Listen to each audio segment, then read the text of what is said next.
What is Java? Hello all you techies, welcome to TechCorner-JavaConCafe. I'm Dhruti and today we are going to study about Java programming. What is the structure of a Java program, how to write a basic Java program and how to execute it. So what are you waiting for? Let's start! Alright, so what is Java? I already told you earlier that Java is an object-oriented programming language. In case you have not seen what is an object-oriented programming language, the link of that blog is given in the description box. First go through that and then study this video. So being an object-oriented programming language, it will obviously revolve around creation of classes and objects. Plus it is tightly encapsulated in the sense that nothing can be outside of the class. Not even the main method, which is the point of execution of every Java program, cannot be outside of the class. Which is why it is also very secure, because restricted access to the data members and methods makes it exactly what you want, and that is secure, because nobody can access your data or your methods directly unless they have the right permissions for it. And it is open source in the sense that it is freely available. You can download the software, the JDK, that's the development kit, and you can create your own programs. So it is too good to be true, and I love Java for that. Okay, so since we want to do programming in Java, it is necessary that we should have all the basic utilities, or you can say tools, in order to do programming in Java. So the most basic thing that we need when we want to do Java programming is the Java development kit, or JDK for short. Because it has all the background classes and frameworks and whatever we need in the compilers, the interpreters, whatever we need in order to create a Java program and to execute it. So we need that software. We need to download it from Oracle's official website. It's available for free. We are using, in our blog, we'll be using JDK 1.8. You can take the latest version. Plus we also need a software in order to create the programs. You can also use Notepad and create your programs in that, but I would prefer to use an IDE, which is an integrated development environment. It's a software which has support for creating programs in Java or many other languages. For our blog, we are going to use the NetBeans IDE, but you can also use Eclipse or JBoss or any other available IDE that has support for creating Java programs. It's just that it's a software and it has the the necessary tools and utilities for quicker programming instead of writing in Notepad. So let's start programming. Okay, so let's start creating a Java program. So I told you that first you need to know what is the structure of a Java program. So on the screen you can see that I've written something like package, package name, class, class name, variable declaration, public static void main, string args, blah blah blah. So these are the keywords: public, package, class, static, void. Okay, these are all keywords in Java, in the sense that these cannot be used as the name of a class or a variable or a method or anything which is user defined, because these are reserved words which the compiler uses to understand the meaning of the word that you write next to this keyword. So the first declaration is package, package name, which means that your class is going to physically reside in this particular package. Package as in folder, it's a physical folder in which your class will reside.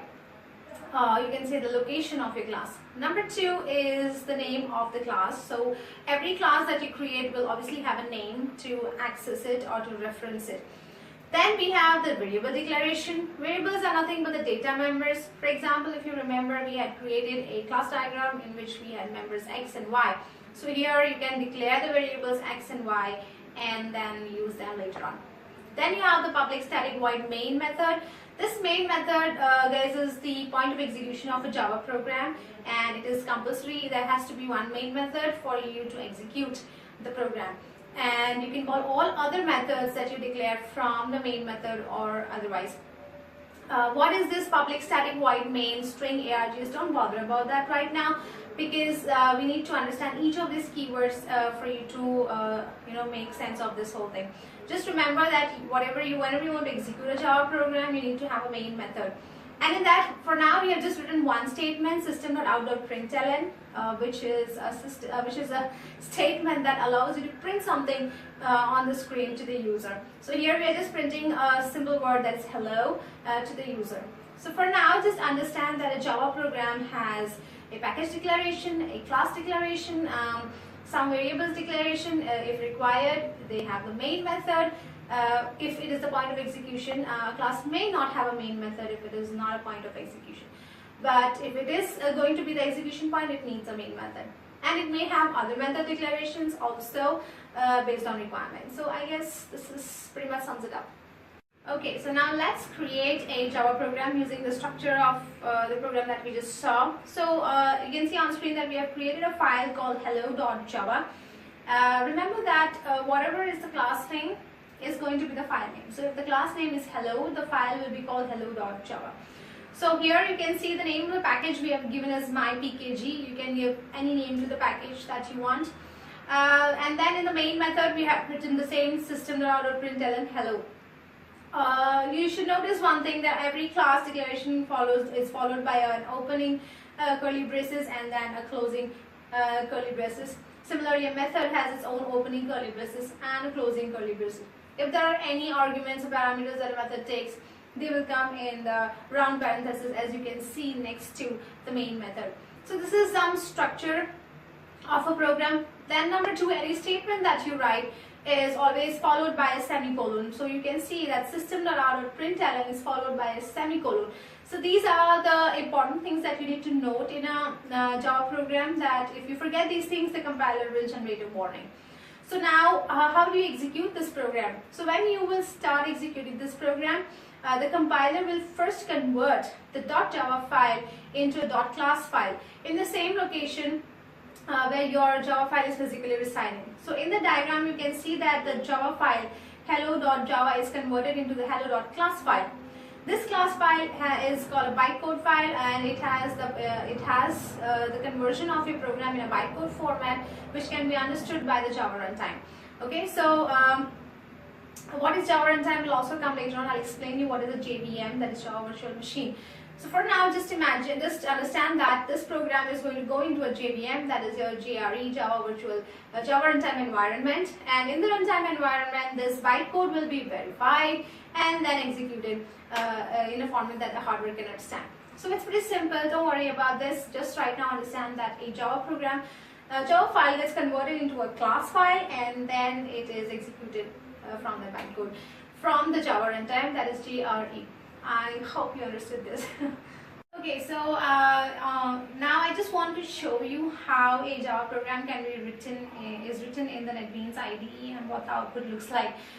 Don't worry, I'll be showing you a proper demonstration on how to create a project in NetBeans and then how to execute it. But for now, I just want to show you what a program looks like in the NetBeans IDE. So on the screen, you can see that, okay, we have the package declaration, mypkg, the class declaration, that is hello, the main method, and the print statement. And in the bottom you can see that, okay, it shows hello, which is what is written in the print statement. So right now just take a look at the program and see how it looks in the NetBeans IDE. That's how we are going to do it in the next vlog. Okay, so one thing that you need to know about Java is that Java is platform independent. Platform independent in the sense that the code, that is the bytecode to be specific, can be executed on any platform, be it Windows, be it Mac, okay, be it Linux, any platform, as long as that platform has the JVM for that particular machine. JVM is nothing but a abstract virtual machine which can allow you, it's a program, or it's a software that allows you to execute a compiled code on any platform environment. However, you need to understand that JVM is machine dependent, or it is platform specific. So you need to have a specific JVM for a Windows or Mac machine in order to be able to execute that bytecode. So you can, in short, the bytecode is platform independent. So if you can generate a bytecode on Windows platform and then run it on a Mac platform, as long as Mac has its own JVM installed in it. This makes Java virtually you can say platform independent, so you are not concerned about compiling the code again and again on every platform as long as it has its Java virtual machine. So remember that Java is platform independent, but the JVM is platform dependent. Okay guys, so that's all from me from TechCorner-JavaConCafe today. Let's do a quick summary of what we have done today. We've seen that Java is object oriented, that is, it works on classes and objects. It is tightly encapsulated, that means every data member and method is enclosed in a class. It is restricted access and also has some built-in security features for Java transactions. It is platform independent in the sense that it has a JVM which allows you to run the same bytecode compiler on one platform to be executed directly on another platform as long as it has the specific JVM. And it is open source in the sense the software is freely available. You can download it, the kit, and then you can create your own Java programs. We've also seen that how to create a Java program, what is the basic structure. There's a package declaration, a class declaration, a main method from where the execution starts, some print statement, and then opening braces, closing braces for every class and every method. We have seen how the code gets executed, that a class file, a Java file gets converted into a .class file. That is the bytecode, and then that bytecode is executed inside of the JVM, that is your Java runtime environment on any platform of your choice. So I guess this is pretty much sums it up for today. I hope you've understood. In case you've not understood, write to me on itcomedeputr@gmail.com. You can leave your comments in the comment section, or then if you have any specific tutorial that you want us to make, do let us know and we'll make for you ASAP. Okay guys, that's all from me. Take care and don't forget to smile because smiles are contagious. Ta-da! Bye!